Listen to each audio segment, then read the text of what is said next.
તમને ખબર જ છે, પણ તમને એ પણ તમને દ્રષ્ટિ નથી. અંતકરણ એટલે મન, બુદ્ધિ, ચિત્ત અને અહંકાર.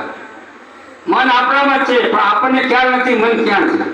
બુદ્ધિ આપણામાં છે પણ બુદ્ધિ ક્યાં છે આપણને ખબર નથી. અને ચિત્ત એ આપણામાં છે. અને અહંકારની તો લગભગને ખબર જ છે કે હું મારો અહમ આવે ત્યારે ક્રોધ આવે, કોકનું અપમાન કરો, આ બધું જે ક્રોધ આવે એ આપણા અહમના હિસાબે આવે. પણ જો તમને જ્ઞાન હોય કે મનુષ્ય જન્મમાં મન, બુદ્ધિ, ચિત્ત અને અહંકાર આને ઓળખવાનું. જો મન છે ને, તમે અહીં બેઠો છો તો અત્યારે બોમ્બે જવું તો મન દ્વારા તમે જઈ શકો. મન દ્વારા તમે તમારા ઘરે પણ જઈ શકો, મન દ્વારા ખેતરે પણ જઈ શકો. એટલે મનને તમે ઓળખો. બુદ્ધિ તો બુદ્ધિમાં બુદ્ધિ નથી, એ નિર્ણય જ કરાવે છે. તમે અહીં બેઠા હો કે ચલો માવો ખાવા જવું છે એટલે તમને તરતથી નિર્ણય કરાવે અને તમે બાઈક બહાર કાઢો અને બાઈક લઈને ગલ્લે જાઓ. એટલે બુદ્ધિ યસ અને નો જ કહે છે. બુદ્ધિમાં બીજી બુદ્ધિ નથી, યસ અને નો. અને ચિત્ત છે એ આપણું ચિંતન કરે. તમારાથી કોઈ એક્સિડન્ટ થઈ ગયો, ઝડપી ચલાવતા હો ભાઈ, તો એ ચિંતન કરે કે આપણે ધીમું થયેલું હોત તો સારું હતું, આમ કર્યું હોત તો સારું હતું. એટલે એ ચિંતન રાખે. અને અહંકાર બધા મનુષ્યમાં છે, આપણા મનુષ્યમાં બધામાં છે. અને ચાર વસ્તુ પરમાત્માએ બધાને આપી છે: ભય, નિદ્રા, આહાર અને ક્રોધ. લગભગ પ્રાણીમાં બધામાં સમાન છે. અને સત્વ, રજ અને તમ, આ ત્રણ ગુણમાં આખી સૃષ્ટિ ચાલે છે. ઘડીકમાં આપણે અત્યારે બેઠા છીએ એટલે સાત્વિક વાતાવરણ છે એટલે સત્વમાં છે.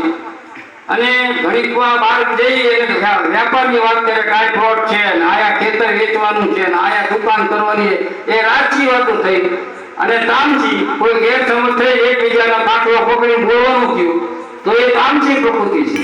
એટલે સત્વ, રજ અને તમ આ મહાન પુરુષો પણ આમાં પસાર થાય છે. આમ જો તો સત્વ એ વિષ્ણુ ભગવાનનું છે, તમ બ્રહ્માજી છે, તમ શંકર ભગવાનનું, અને જે રાજસ છે એ બ્રહ્માજી. એટલે આ સૃષ્ટિનું સર્જન કરી પરમાત્માએ આ ત્રણને સંચાલન હતું. સત્વ, રજ અને શું બ્રહ્માજી સર્જન કરે, વિષ્ણુ ભગવાન પાલન કરે અને શંકર ભગવાન સાર કરે.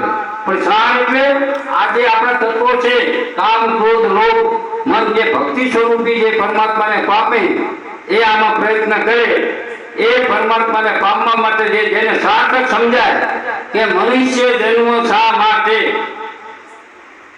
મનુષ્ય જન્મ જો પ્રહલાદને સમજાણો, ધ્રુવને સમજાણો, મીરાને સમજાણો, નરસિંહ મહેતાને સમજાણો, જલારામ બાપાને સમજાણો, રવ ગોરા કુંભાને સમજાણો, સવારામ ભગતને સમજાણો. એટલે જેને મનુષ્ય જન્મ આપણા જેવા જ હતા પણ એ અંતર્મુખ થઈ જાય. એ અંતર્મુખ થઈ અને પોતાના શ્વાસોશ્વાસમાં પરમાત્માનું ભજન કરે. જો તમને કોઈ નહીં કીધું છતાં હું શ્વાસમાં હરિનો વાસ છે.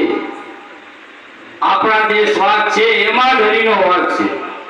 આપણા પાંચ પૃથ્વી, અગ્નિ, જળ, વાયુ અને આકાશ, આમાંય પણ પરમાત્માનો વાસ છે. જો પૃથ્વી તો પૃથ્વી વિના આપણું જીવન શક્ય નથી. છે પૃથ્વીમાં તમે કણ વાવો, મન આપે કોણ આપે? એક દાણો વાવો અને ઊંડાના 1000 દાણા કરી દેશે પરમાત્મા. એક જળ તત્વોમાં વિના આપણે કોઈ જીવી શકીએ છીએ? આપણને જળ ના મળે પાણી પીવા માટે તો આપણી તરફ છીપાય, આપણું મૃત્યુ થાય. તો આકાશ સૃષ્ટિના જીવો આના ઉપર નડે છે. પછી આકાશ તત્વ આપણા શરીરમાં તમે જે આકાશ તત્વ છે, જ્યાં પુરાણ છે એના હિસાબે આ શબ્દ તમે સાંભળી શકો છો. હું અત્યારે બોલું છું એ આકાશ તત્વના હિસાબે તમે સાંભળી શકો છો. પછી આવે પવન એટલે પ્રાણ. તો તમારા શરીરમાં 5 પ્રાણ છે. એ 5 પ્રાણ તમે અપાન, જ્ઞાન, ઉદાન અને જ્ઞાન, આ જે 5 પ્રાણ છે એ તમે ઓળખો અને એ દ્વારા તમે પરમાત્માની પામી શકશો. પરમાત્માને પામવા માટે શ્વાસોશ્વાસની ક્રિયાઓમાં તમારે ડટ રહેવું. થાય એ કરવાનું. એવું નથી તમે આમ ધ્યાનમાં બેસી જાઓ પણ તમે પથારીમાં સૂતા હો તો અનુલોમ વિલોમ, સૂક્ષ્મ પ્રાણાયામ, ભસ્ત્રિકા, આ કોઈ પણ તમે પ્રાણાયામ કરો તમે તમને પરમાત્માનું જ્ઞાન થાય. પણ તમને શ્રદ્ધા, જો ભક્તિ માર્ગમાં શ્રદ્ધા અને વિશ્વાસ આ બે કાળ જરૂરી છે. શ્રદ્ધા અને વિશ્વાસ વિના કોઈ પરમને પામી શક્યું નથી. પાનબાઈ ગંગા સતી, તમે બધા એમ સમજતા છો કે પાનબાઈ અને ગંગા સતી અને પાનબાઈ કોઈ સાસુ નહોતા. પાનબાઈ હતા એ એમના સાથે આવેલા એમના વડારણ તરીકે આવ્યા હતા અને પાનબાઈએ એમને ગુરુ તરીકે આપ્યા, ગંગા સતી પાનબાઈ. અને જે એમને 52 ભજન કરાયા, 52 ભજન તો ખાલી સાંભળો ને તોય તમને કેટલું જ્ઞાન થઈ જશે. એટલે મનુષ્ય જન્મની સાર્થકતા આપણે સમજી અને ભગવાનનું ભજન કરવું જોઈએ.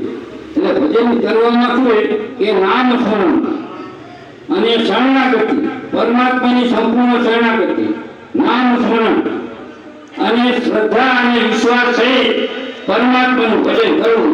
અને જીવનમાં કોઈ પૂજારી હોય, કોઈ સાધુ સંત હોય તો એને નમન કરવા. નમન કરો છો તો એ તમને એની પાસે જ્ઞાન છે તમને આપશે. પણ તમે અહંકારમાં સાધુ પૂજારી, મંદિરના પૂજારી હોય કે આતે હોય અને તમે નમન ના કરો તો એ એકબીજાનો અહંમત છે. ભલે તમે એમને કંઈ ના આપો પણ તમે નમન આપશો ને એટલે આપોઆપ એમને ગમશે. એટલે ગમે એ સૌને ગમે. એટલે આ વસ્તુ છે ને જીવનમાં નમ્રતા, સહનશીલતા અને ઉદારતા અને ક્ષમા ભાવ હશે તો તમારું જીવન સુખી થશે. બરાબર?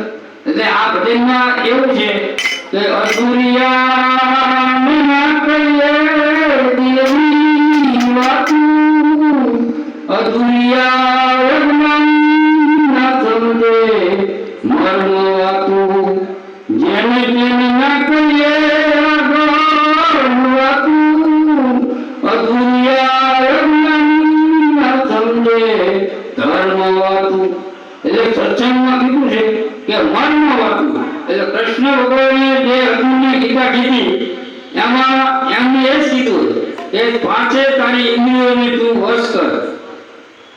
બરાબર? જો અર્જુન જો ના સમજી શક્યો અને આમને પ્રશ્ન કર્યો કે ઇન્દ્રિયોને વશ કરી એ વાયુને વશ કરવા બરાબર છે, તો પરમાત્માએ શું કીધું કૃષ્ણ ભગવાને કે તું મારા શરણે આવી જા. તારા પોતાના જે માનવો ધર્મ છે એ મૂકી તું મારી શરણાગતિ સ્વીકારી. એટલે આપોઆપ તેને જ્ઞાન થશે. છતાં અર્જુન ના સમજ્યો ત્યારે ભગવાને કીધું કે આ જ્ઞાન મેં ઈશ્વરને કીધું, સૂર્યદેવને કીધું. તો એને સંશય થયો અને અર્જુને લડાઈમાં ગયો એને ના પડી કે એને આસક્તિ થઈ કે મારે લડવું નથી. ત્યારે ભગવાને વિરાટ સ્વરૂપ લઈ અને એને દર્શન આપ્યા કે હું પોતે પરમાત્મા છું. એટલે પરમાત્માને તું મારા ચડે આવી જા અને તારો જે માનેલો ધર્મ છે એ બધો ત્યાગી અને પરમાત્માને શરણે આવી જાય. એટલે આ રીતે મનુષ્ય જન્મમાં આપણે ભલે બધા ઈશ્વરને તમે માનો, રામ, કૃષ્ણ, શંકર ભગવાન, રામાપીર, આ બધા ભજન કરે છે. એ કોનું કરે છે? પરમાત્માનું. તમે જો શંકર ભગવાન માળા લઈને બેઠા છે, વિષ્ણુ ભગવાન પણ સૈયા ઉપર માળા લઈને બેઠા છે અને શંકર ભગવાને પણ પૂજા મારાવી. તો એ પરમ તત્વ પરમાત્માને તમે ઓળખો તો તમારી ભક્તિ સાચી. એટલે નરસિંહ મહેતા ભક્તિ કરતા હતા બધી શંકર ભગવાનની, કૃષ્ણની બધી, પણ છેલ્લે એમને સમજાવ્યું એટલે કીધું કે જ્યાં લગી આત્મતત્વ ચીંધ્યો નહીં ત્યાં સુધી સરળ સાધના છૂટી. એટલે છૂટી નથી, પગથિયું છે. આપણે જેમ જેમ સ્ટેપ બાય સ્ટેપ ભક્તિના માર્ગે આપણે જઈએ એટલે આપણને જ્ઞાન થાય અને જ્ઞાન થાય એટલે સત્ય સ્વરૂપ સમજાય. બોલો શ્રી રામચંદ્ર ભગવાન કી જય. રામાપીર